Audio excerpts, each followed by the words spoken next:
मराठ्यांना कुणबी असल्याचं जात प्रमाणपत्र मिळावं, मराठ्यांना ओबीसी मधून आरक्षण मिळावं, हीच मागणी मनोज जरांगे पाटील यांनी आंतरवाली सराठी इथल्या आमरण उपोषणादरम्यान सुरू केली।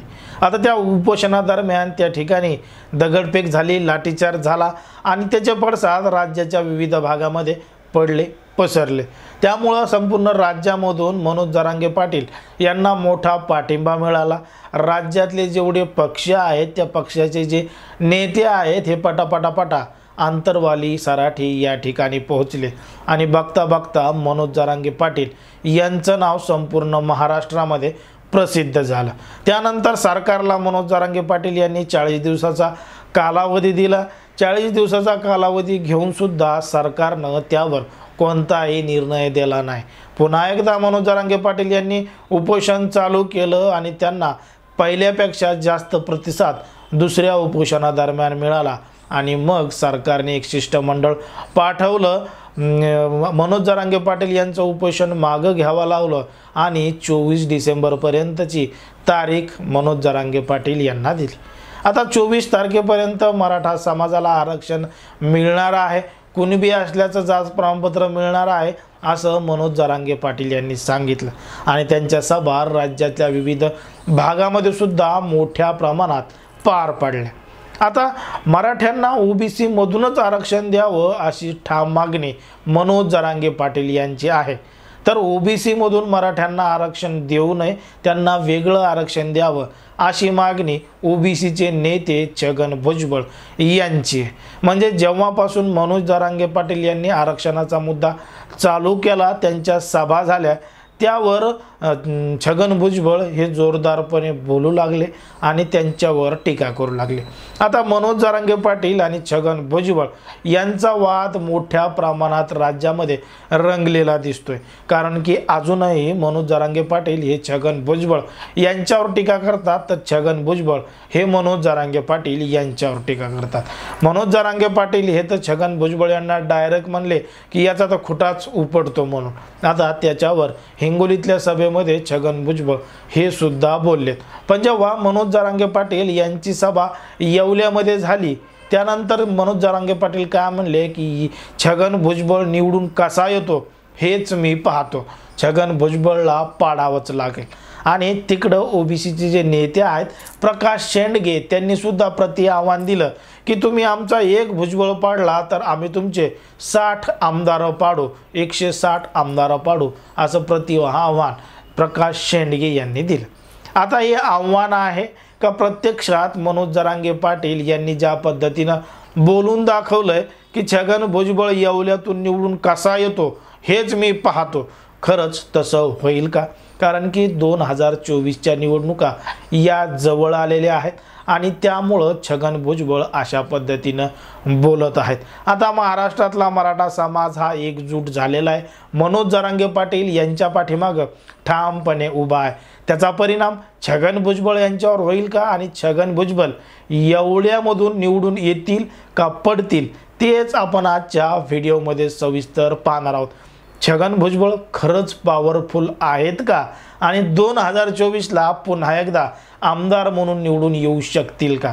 तर छगन भुजबळ यांनी त्यांच्या मतदारसंघामध्ये आत्तापर्यंत केलेलं काय काम आहे ज्यामुळं येवल्यातला जो मतदार आहे तो छगन भुजबळ यांना नाकारणार नाही आणि पुन्हा एकदा निवडून देईल। याची विविध कारणं आहेत, त्यामध्ये महत्त्वाचं कारण आहे ते म्हणजे ज्या पद्धतीनं शरद पवार यांनी बारामतीचा विकास केला, बारामती परिसरातल्या शेतकऱ्यांसाठी पाण्याची उपलब्धता करून दिली, त्यामुळं शेती मोठ्या प्रमाणात चांगली झाली, लोकांचं उत्पादन वाढलं, म्हणून शरद पवार, अजित पवार, सुप्रिया सुळे यांचा बालेकिल्ला बारामती झाली आणि बारामतीची जनता ही शरद पवार किंवा पवार घराण्यातल्या कोणालाही पाडत नाही, बहुमतानं त्यांना निवडून देते।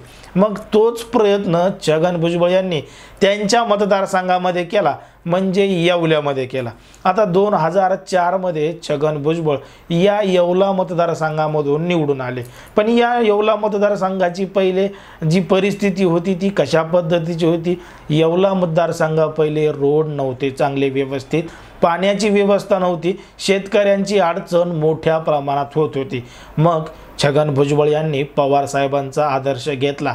म्हणजे त्यांचं ते गाणं आहे ना, साहेब सोबतीला महाराष्ट्र आया का, मग तोच आदर्श घेऊन येवल्यामध्ये सुद्धा पाण्याचं नियोजन करायचं ठरवलं.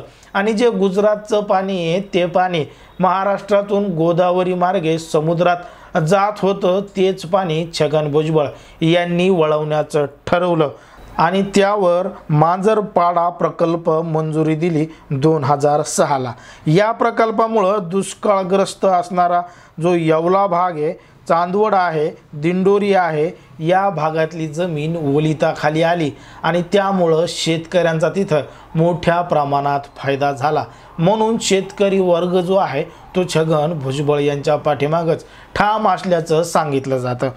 याच मांजरपाडा प्रकल्पामुळं 154 किलोमीटर लांब असणाऱ्या अंतरावरून येवल्यामध्ये पाणी पोहोचवण्यात आलं आणि त्यामुळे शेतीचा विकास झाला, शेतकऱ्यांचा विकास झाला आणि स्थानिक लोकांना मोठा फायदा या मांजरपाडा प्रकल्पामुळे झाला असं देखील सांगितलं जातं. आता ज्यावेळी छगन भुजबळ हे जेलमध्ये होते तरीसुद्धा छगन भुजबळ यांनी जेलमधून मांजरपाडा प्रकल्पाला निधी मिळावा म्हणून पाठपुरावा केला आणि तो प्रकल्प अखेर पूर्ण झाला.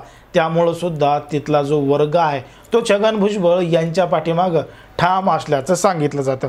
आता जे नाशिकचं जे विमानतळ आहे, जे दळणवळणाचा व्यवस्थित मार्ग आहे किंवा त्यामुळं दळणवळणाचा मार्ग मोकळा झाला, व्यवसाय वाढला, त्यामध्ये महत्त्वाचं ठरणारं जे नाशिकचं विमानतळ आहे ते विमानतळसुद्धा छगन भुजबळ यांच्या प्रयत्नामुळं नाशिक येतं झालं असं देखील या ठिकाणी सांगितलं जातं. आणि त्या विमानतळामुळं देखील छगन भुजबळ यांचं नाव, यांचं काम त्या ठिकाणी दिसून येतं.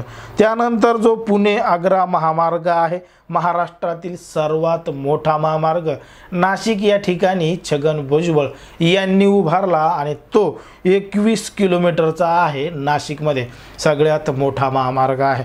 त्यानंतर मराठवाडा हद्द ते मुंबई महामार्गाचं जे चौपदरीकरण आहे, नाशिक पुणे या महामार्गाचं चौपदरीकरण आहे, नाशिक मुंबई ठाणे महामार्गाचं चौपदरीकरण आहे, हे देखील छगन भुजबळ यांच्या मार्गदर्शनाखाली किंवा त्यांच्या प्रयत्नानं पूर्ण झालेलं आहे. त्यामुळं दळणवळणाला मोठी चालना या ठिकाणी मिळाली आणि म्हणूनच छगन भुजबळ यांचं नाव तिथं मोठं असल्याचं सांगितलं जातं. त्यांच्या पाठीमागं ठामपणे जनता असल्यासुद्धा बोललं जातं.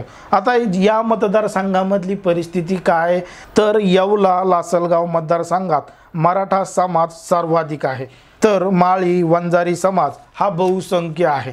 पण स्थानिक राजकारणात मराठा समाजाला न्यायिक प्रतिनिधित्व देण्याचं काम छगन भुजबळांनी केलं आहे. त्यामुळे भुजबळांवर मराठा नेते नाराज नाहीत. त्यामुळं कोणता मोठा मराठा नेता हा छगन भुजबळांना सोडून गेलेला नाही. म्हणून या ठिकाणी छगन भुजबळ यांचं जे वर्चस्व आहे ते आपल्याला दिसून येतं.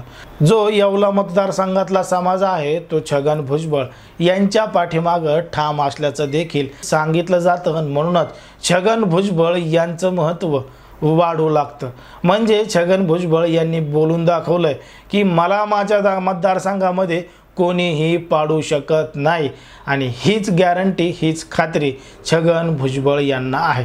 आता एवढी सगळी विकासाची कामं करत करत त्यामध्ये भुजबळांचा देखील विकास होत गेला, त्यांच्या परिवारातल्या सदस्यांचा देखील विकास होत गेला. म्हणजे मोठी संपत्ती त्यांनी कमवली, भ्रष्टाचार केला, या आरोपाखाली छगन भुजबळ हे जेलमध्ये सुद्धा गेले.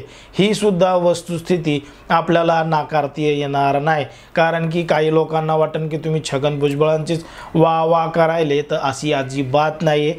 छगन भुजबळाने जे काही भ्रष्टाचार केले होते, या सगळ्या काम करत असताना पैसा कमावला होता आणि त्यामुळंच त्यांना जेलमध्ये सुद्धा जावं लागलं आणि बरेच दिवस त्यांना जेलमध्ये राहावं लागलं. म्हणून मनोज जरांगे